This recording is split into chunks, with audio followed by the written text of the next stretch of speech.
जय हिंद दोस्तों। आज हम लोग बात करने वाले हैं उदारवादी युग क्या चीज है। जिस पर उदारवादी युग क्या चीज है, जिन चीजों पर आज हम लोग बात करने वाले हैं इस वीडियो के माध्यम से। तो आप लोग इस वीडियो को पूरा देखिए। अगर सच में पढ़ने वाले हैं तो इस वीडियो को पूरा देखिए, अन्यथा अगर जो आप पढ़ाई करने वाले नहीं हैं तो मेरे इस वीडियो से स्किप हो जाए दोस्त, क्योंकि आपकी इस वीडियो में मनोरंजन की बात कोई नहीं कही जाएगी, सिर्फ पढ़ाई की बात की जाएगी। तो चलिए दोस्त, हम बात करते हैं उदारवादी युग क्या चीज है। जो उदारवादी युग, पहला नंबर इसका मतलब क्या चीज होता है। कहा जाता दोस्त कि इस उदारवादी ने, इसका जो नेता होते थे ना, वो अंग्रेजों से, मतलब इसका भी योगदान है देश को आजादी को लेकर, इनका भी योगदान है देश की आजादी में, लेकिन इनका योगदान है लेकिन इस प्रकार था ना कि मतलब अंग्रेजों तर जाके ना गिड़गिड़ाते थे कि हमारा ये बात सुन लीजिए, प्रार्थना करते थे कि ये बात को मान लीजिए। कोई भी नियम लाता था तो अंग्रेजों तर ले जाकर उनके प्रार्थना करते थे कि इस बात को पुष्टि कर दीजिए आप। ये था उदारवादी युग के नेताओं की कहना।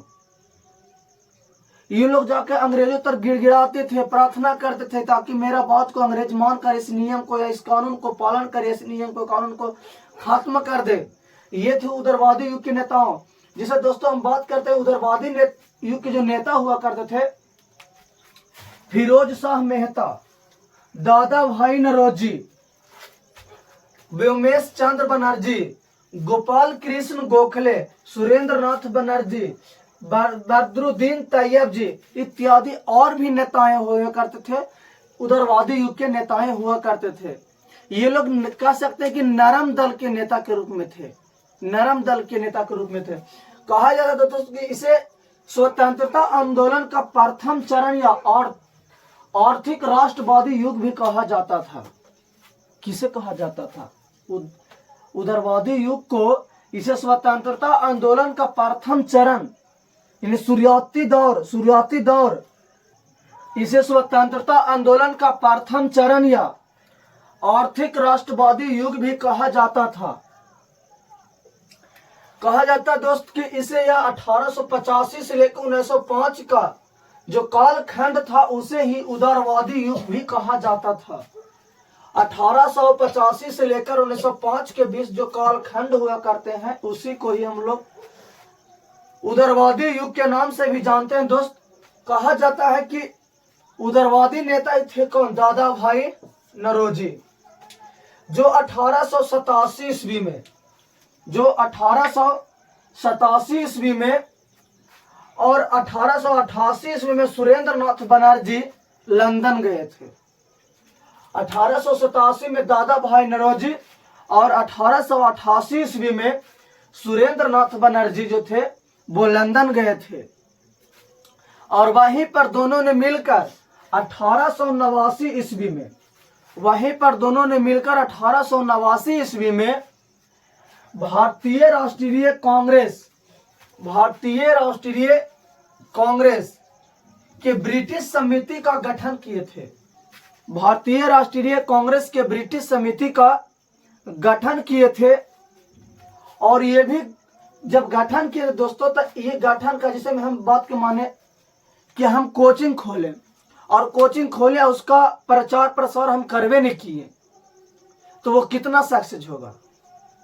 कोई भी चीज देखते हैं दोस्त, क्या ताजा खोलते हैं, नया खोलते हैं, कोई भी चीज अगर दोस्तों हम नया खोलते हैं तो उनकी प्रचार प्रसार लोग करते हैं इसलिए ताकि ये लोकप्रिय हो सके और फेमस हो सके दोस्त।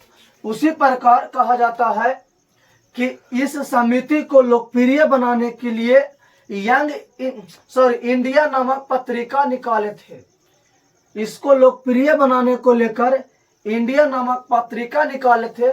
यहाँ पर बात इंडिया नामक यंग इंडिया नामक पत्रिका निकाले थे महात्मा गांधी। यहाँ सिर्फ इंडिया नामक पत्रिका निकाले थे। क्यों निकाले थे दोस्तों? इंडिया नामक पत्रिका निकालने के पीछे रीजन क्या चीज था? तो रीजन इस बात को लेकर था कि जो 1889 ईस्वी में भारतीय राष्ट्रीय कांग्रेस के ब्रिटिश समिति का जो गठन किया गया था उसको लोकप्रिय बनाना था दोस्त। कहा जाता कि इस समिति का समर्थन मिल सके जिसको लेकर इस समिति का समर्थन मिल सके जिसको लेकर वेडरबर्न को भारतीय राष्ट्रीय कांग्रेस समिति का अध्यक्ष भी बनाया गया था दोस्त, ताकि लोग इनसे जुटे। कोई भी देखते हैं दोस्त कि क्या नए नए चीजें होता है तो उनको फेमस व्यक्तियों से प्रचार करवाते हैं, किस लिए? ताकि और ये बिके और मार्केट में आ जाए। तो इसीलिए कहा दोस्त कि इस समिति को समर्थन मिल सके जिसको लेकर वेडरबर्न को भारतीय राष्ट्रीय कांग्रेस के ब्रिटिश समिति का अध्यक्ष बनाया गया था। यही तक नहीं दोस्तों, कहा जाता कि 1892 ईस्वी में कांग्रेस का वार्षिक अधिवेशन होता था जो 1 वर्ष पर हुआ करता था, जिसको लेकर कहा जाता कि क्या है, इस अधिवेशन का आयोजन होना था कहाँ? लंदन में। इसका आयोजन कहाँ होना था? लंदन में। लेकिन लंदन में नहीं हो पाया था। नहीं हो पाने का फिर रीजन था, नहीं हो पाने का रीजन ये था दोस्तों कि लंदन में आम वार्षिक चुनाव हो रहा था, यानी आम चुनाव था 1892 ईस्वी में, जिन कारण से यह वार्षिक सम्मेलन लंदन में ना हो पाया। कहा जाता है, अब पूछबो करेंगे दोस्त कोई कि क्यों नहीं हो पाया, तो क्योंकि 1892 ईस्वी में लंदन में आम चुनाव था, जिस कारण वहां पर यह आयोजन नहीं हो पाया। कहा जाता है कि 1892 ईस्वी में ही दादा भाई नरोजी ने लिबरल या उदारवादी पार्टी से टिकट लेकर चुनाव लड़े थे। यानी कह सकते हैं दोस्त कि दादा भाई नरोजी ने लिबरल या उदारवादी पार्टी से टिकट लेकर इन्होंने चुनाव लड़े थे और चुनाव में इन्होंने जीत भी हासिल किए, जिस कारण से यह ब्रिटिश हाउस ऑफ कॉमन के सदस्य भी बने थे। यानी हम कह सकते हैं कि भारत का सबसे प्रथम व्यक्ति दादा भाई नरोजी हुए, जो वहां पर लंदन में होने वाले आम चुनाव में जीतकर ब्रिटिश हाउस ऑफ कॉमन्स का सदस्य बनने वाले थे। कहा जाता दोस्तों कि दादा भाई नरोजी जो थे 1892 से 1895 तक ब्रिटिश हाउस ऑफ कॉमन के सदस्य बने रहे थे। ये इसके आगे और भी थोड़ा सा बच गया दोस्त, जिसको लेकर एक और भी वीडियो बना देंगे, इसका पार्ट 2 भी करवा देंगे, जिसमें इसकी संपूर्ण बात का अध्ययन कर दिया जाएगा। ये जो चीज जो था दोस्तों उदारवादी युग से संबंधित था। इस वीडियो के माध्यम से आप लोग जो समझ पाए होंगे वो सिर्फ उदारवादी युग ही समझ पाए होंगे दोस्त। फिर मिलते हैं अगले वीडियो में। जय हिंद।